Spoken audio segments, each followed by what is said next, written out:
Bismillahirrahmanirrahim. Assalamualaikum warahmatullahi wabarakatuh. Saya Luluatul Mukarramah. Insya Allah pada kesempatan hari ini saya akan menjelaskan mengenai hukum tajwid idhar halki. Nah, yang mana idhar halki ini merupakan hukum tajwid dasar yang dapat dipelajari oleh anak-anak SD. Nah, mari kita belajar bersama-sama tentang hukum bacaan idhar halki. Nah, idhar halki merupakan aturan dalam tajwid saat membaca Al-Quran. Jadi, ketika teman-teman membaca Al-Quran, itu tidak boleh dibaca dengan asal-asalan ya. Nah, jadi ketika membaca Al-Quran itu terdapat ilmu yang harus dipraktekkan ketika saat membaca Al-Quran. Contohnya pada pembelajaran kita saat ini yaitu hukum tajwid dasar yaitu idhar halki.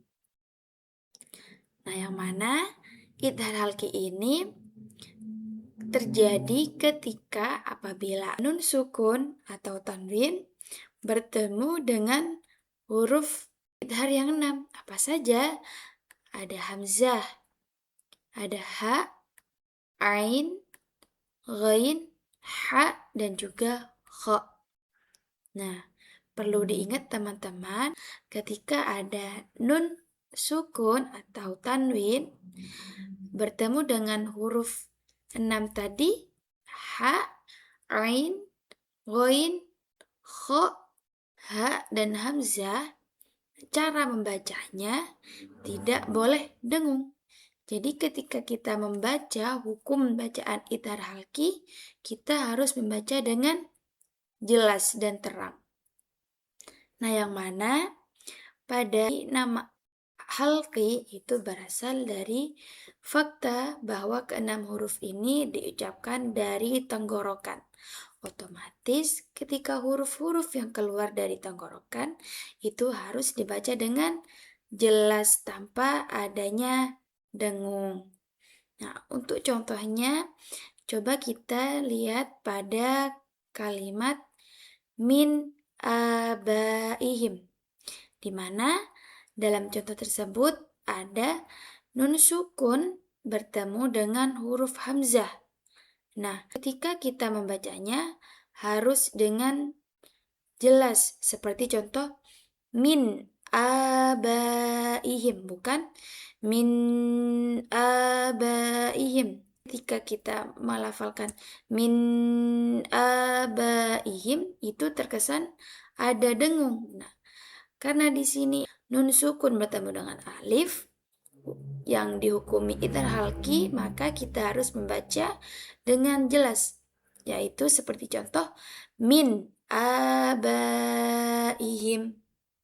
Nah, memahami dan menerapkan hukum-hukum tajwid ketika kita membaca Al-Quran, itu kita dapat memperindah dan juga memperjelas pengucapan kita dalam melafalkan Al-Quran.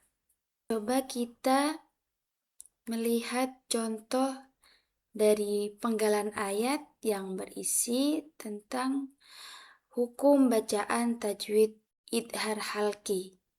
Nah, di sini ada 3 ayat yang memberikan contoh hukum bacaan tajwid idhar halki. Yang pertama ada A'udzu billahi minasyaitonir rajim. Bismillahirrahmanirrahim.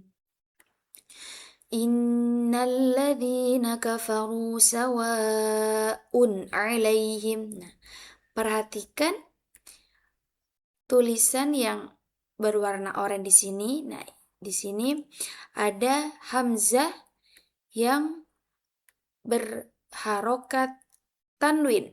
Nah, di sini tanwinnya ada dhammah tain bertemu dengan huruf ain.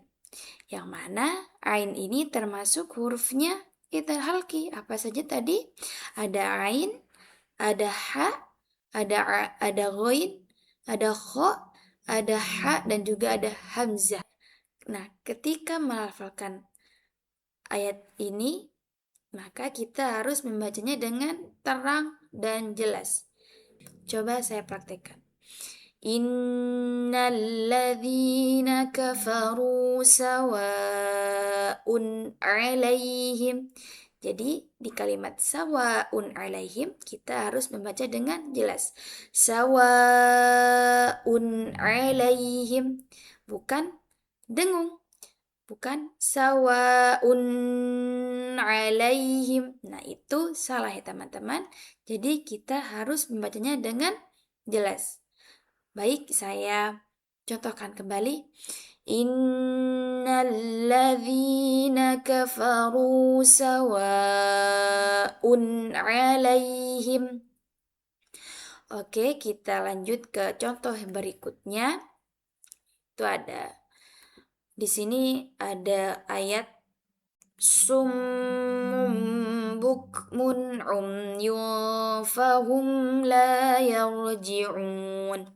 Nah, di sini ada tanda orange yang berarti ada hukum tajwid idhar halqi di sini.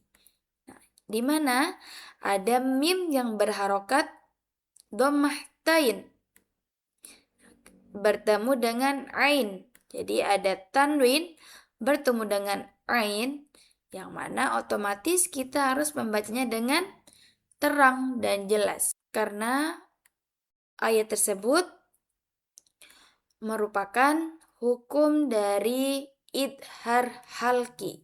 Coba saya membacanya. Summum bukmun umyun fahum la yarji'un. Oke, kita lanjut untuk contoh berikutnya di ayat yang terakhir. Nah, saya bacakan. Wa qulna ya Adamu uskun anta wa zawjukal jannah wa kula minha ragadan haitsu syi'tuma. Nah, di ayat berikut ada lumayan panjang ya, lumayan panjang. Nah, di sini juga ada tanda oranye beberapa. Nah, yang artinya ada beberapa contoh dari hukum tajwid idhar halki. Yang pertama, coba kita lihat di sini ada uskun anta, yang dimana contoh dari hukum tajwid idhar halkinya. Nah, di sini ketika ada nun sukun. Nah, di sini kun. Ada nun yang berharokat sukun bertemu dengan alif, yang mana otomatis bacaan berikut merupakan contoh dari idhar halki. Nah, cara membacanya bagaimana? Cara membacanya kita harus memperjelas bacaan, tidak boleh ada dengung. Seperti apa? Wa qulna ya Adamu uskun anta. Jadi kun anta, bukan kun anta, tapi harus jelas. Kun anta. Kemudian kita lihat untuk contoh yang kedua dari ayat terakhir. Ada di sini tanda oranye. Nah, sini ada nun sukun bertemu dengan ha, yang mana ha ini termasuk huruf dari idhar halki. Nah, ketika ada nun sukun bertemu dengan ha, otomatis kita membacanya harus terang dan jelas. Seperti apa? Seperti wa kula minha, bukan wa kula minha. Nah, itu salah ya teman-teman. Jadi kita tidak boleh membaca dengung. Kita harus membaca dengan jelas. Wa kula minha, wa kula minha. Kemudian kita ke contoh selanjutnya. Di sini ada rogodan haitsu. Nah, yang tanda orange di sini ada dal yang berharokat fathatain. Jadi tanwin bertemu dengan ha di sini. Yang mana ha juga termasuk huruf dari idhar halki. Otomatis kita harus membacanya dengan terang dan jelas. Seperti apa? Coba saya contohkan. Rogodan haitsu. Rogodan haitsu. Jadi tidak boleh didengungkan. Tidak boleh seperti ini. Rogodan haitsu. Nah, itu salah.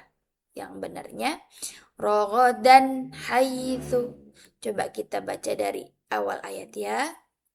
Jadi teman-teman harus perhatikan hukum-hukum bacaan tajwid idhar halki. Wa qulna ya Adam uskun anta wa zawjukal jannah wa kula minha ragadan haitsu syi'tuma. Oke teman-teman, mungkin sekian yang bisa saya sampaikan. Semoga teman-teman bisa memahami penjelasan yang saya sampaikan, bisa bermanfaat kepada teman-teman semua. Baik, mohon maaf apabila ada kesalahan. Sekian, wassalamualaikum warahmatullahi wabarakatuh.